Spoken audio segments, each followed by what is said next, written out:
All right. Hello, everyone, and welcome.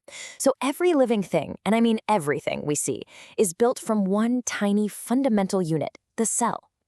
Today, we're going to explore how you get from a single, simple cell to the incredibly complex organisms all around us, from the smallest flower to, well, to us.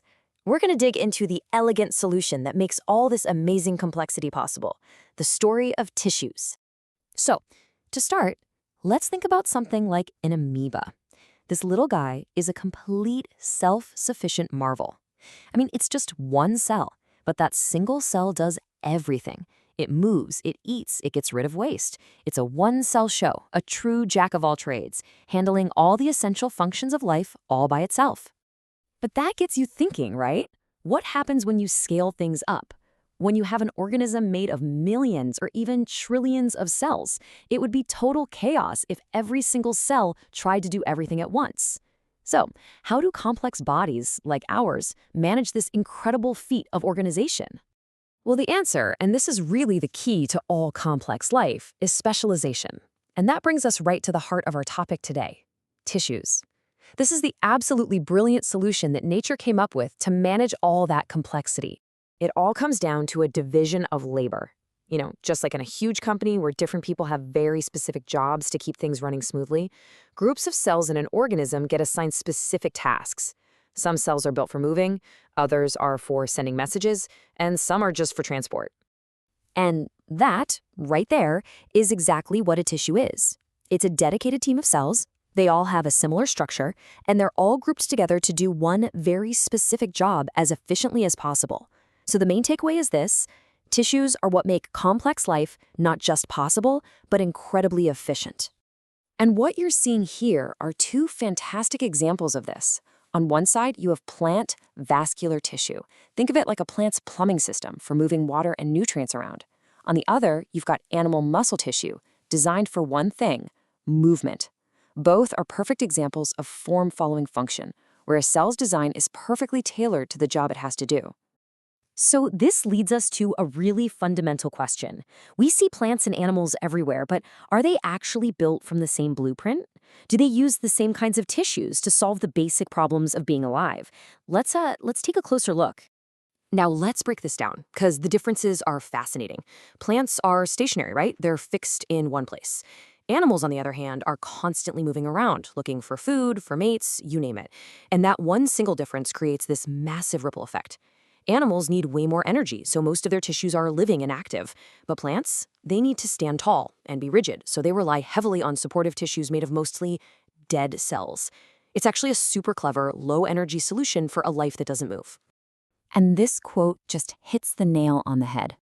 The way plants and animals are put together, right down to their individual cells and tissues, is a direct reflection of their completely different strategies for survival. One is based on staying put, the other is based on moving around. And the differences don't stop there. It even extends to something as basic as how they grow.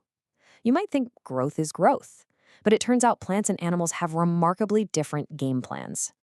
You see, for a plant, growth isn't something that happens all over its body at once. Nope. Instead, it's highly localized. It only happens in very specific, dedicated areas. Kind of like how a skyscraper is built from the top up, not from everywhere at the same time. So what's the engine behind this focused growth? It's a special kind of tissue called meristematic tissue. You'll find it right at the growing tips of stems and roots. These cells are basically little division factories, constantly churning out new cells, pushing the plant up toward the sun and down into the soil. So when you put them side by side, the difference is it's night and day. Plant growth is localized in these meristems, and it can keep going for the plant's entire life. Animal growth, though, is much more uniform. As we develop, our cells divide pretty much everywhere to maintain our body's shape and function. There isn't that clear separation between dividing zones and non-dividing zones that you see in plants. Phew! Okay, we've covered some really crucial concepts here. So how about we do a quick rapid-fire quiz just to make sure those key ideas really stick. You ready? Let's go. First question, what is the main point, the number one reason for having tissues in a complex multicellular organism? And the answer is, it's all about that all-important division of labor. Tissues let groups of cells become specialists, doing one job and doing it incredibly well. That makes the entire organism way more efficient.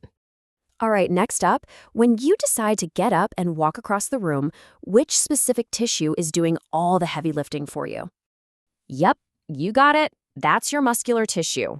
It's filled with these amazing contractile proteins that can shorten and lengthen on command, generating the force that lets you move. Okay, let's jump back over to plants. We talked about how their growth is very localized. What's the specific name for that special dividing tissue that makes it all happen? That special tissue is called meristematic tissue. Just remember, it's at the tips of the roots and stems, constantly driving the plant's growth. Okay, last one. This ties a few ideas together. To stand tall against wind and gravity, plants need a whole lot of support. Is the tissue providing that strength made of mostly living cells or dead cells? Believe it or not, the answer is mostly dead cells. Their tough, rigid walls give the plant amazing mechanical strength, but without costing the plant a lot of energy to maintain them, which, of course, is perfect for their stationary lifestyle. And that brings us right back to the beginning. From a single cell to these incredibly complex tissues, we've seen two totally different blueprints for life. So I'll leave you with a final thought to chew on. As our world continues to change, which of these two fundamental designs, the active, mobile animal or the stationary, resilient plant, do you think is ultimately more adaptable? Something to think about.